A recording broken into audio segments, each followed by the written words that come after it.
এক গাছে মিনু নামে এক পাখি থাকতো। আর মিনুর গাছের সামনের গাছেই ছিল এক কাকের বাসা। কাকটা ছিল খুবই অলস স্বভাবের, তাই সে কোনো কাজ করতো না, সারাদিন ঘুমিয়েই কাটিয়ে দিত।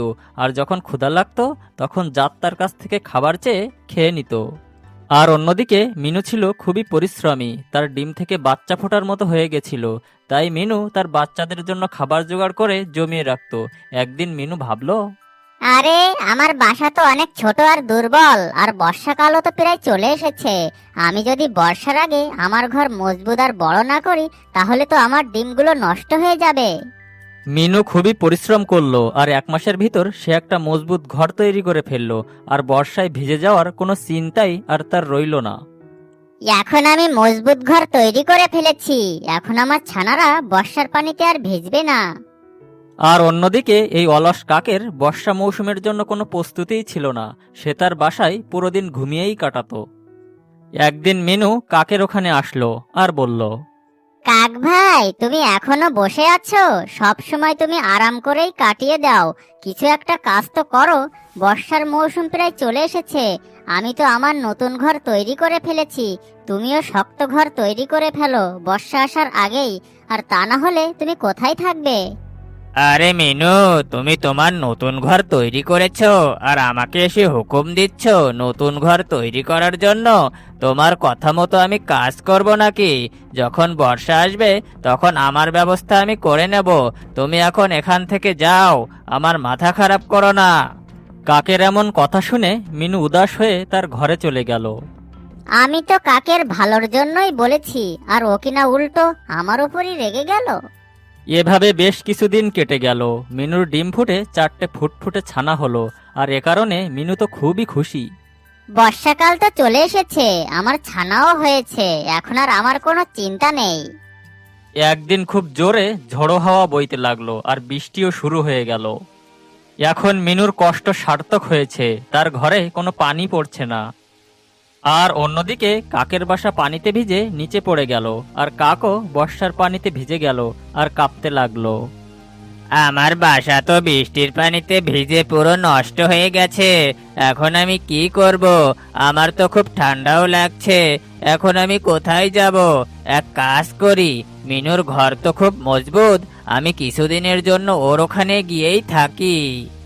এই বলে কাক মিনুর ঘরের দিকে চলে গেল আর ঘরের দরজায় কড়া নাড়তে লাগলো। কে ওখানে? আরে মিনু, আমি তোমার কাক ভাই, দয়া করে দরজাটা খোলো। আমার বাসা বৃষ্টির পানিতে নষ্ট হয়ে গেছে আর আমার খুব ঠান্ডাও লাগছে। আমাকে তোমার ঘরে একটু থাকতে দাও, কা কা। মিনু তখন কাককে তার ঘরে ঢুকতে দিল। কাক ভাই, যতক্ষণ বৃষ্টি না থামে তুমি আমার ঘরে থাকতে পারো। আর যখন বৃষ্টি থামবে তখন আমরা দুজন মিলে তোমার ঘর তৈরি করব। এখন তুমি একটু বিশ্রাম করো। কাক মিনুর কথা শুনে খুবই নারাজ হয়ে গেল আর ভাবলো, আরে বাহ, মিনুর ঘর তো সত্যি অনেক সুন্দর, আর মিনুও খুব ভালো। কাক মিনুর শোবার জায়গায় শুয়ে পড়ল। এভাবে 3 দিন কেটে গেল আর বৃষ্টিও থেমে গেল। চারিদিক থেকে পাখির কিচিরমিচির শব্দ আসতে লাগলো। মিনু কাকের ওখানে আসলো আর বলল, কাক ভাই, খারাপ ভেবো না। এখন তো বৃষ্টি থেমে গেছে, আর আমরা দুজন মিলে তোমার মজবুত ঘর তৈরি করতে পারি। কাক খুবই অলস আর স্বার্থপর স্বভাবের ছিল। মিনুর এমন কথা শুনে কাক অনেক দুঃখিত হলো। এত তাড়াতাড়ি বৃষ্টি থেমে গেল। মিনুর ঘরে কত আরামে থাকতাম, কিন্তু এ তো এখন আমাকে আমার ঘর বানাতে বলছে। কাক তখন একটা বাহানা বানালো আর বলল, আরে মিনু, বৃষ্টির কারণে আমি অনেক অসুস্থ হয়ে পড়েছি আর মাথা অনেক ব্যথা করছে। আমি আজ ঘর বানাতে পারবো না। আমাকে মাফ করে দিও কাক ভাই, আমি জানতাম না যে তুমি অসুস্থ।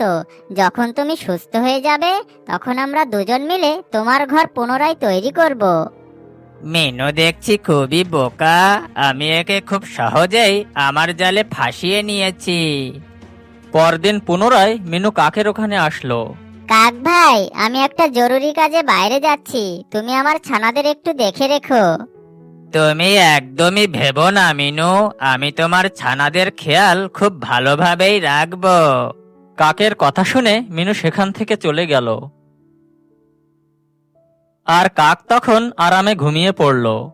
মিনুর ছানারা খেলা করছে, আর ছানাদের চুচু শব্দে কাকের ঘুমে ব্যাঘাত ঘটল। তখন কাক খুব রেগে গেল। আরে তোমরা তোমাদের এই শব্দ বন্ধ করো, আমার খুব ঘুম পাচ্ছে, আমাকে ঘুমাতে দাও, আর তা না হলে আমি তোমাদের সবাইকে চিলের হাতে তুলে দেব, এই বলে দিলাম। মিনুর ছানারা খুব ভয় পেয়ে গেল। রাতে মিনু যখন কাকের বাসা বানানোর জন্য সরঞ্জাম নিয়ে ঘরে ফিরল, সে দেখল কাক তার সমস্ত দানা খেয়ে সাবার করে দিয়েছে।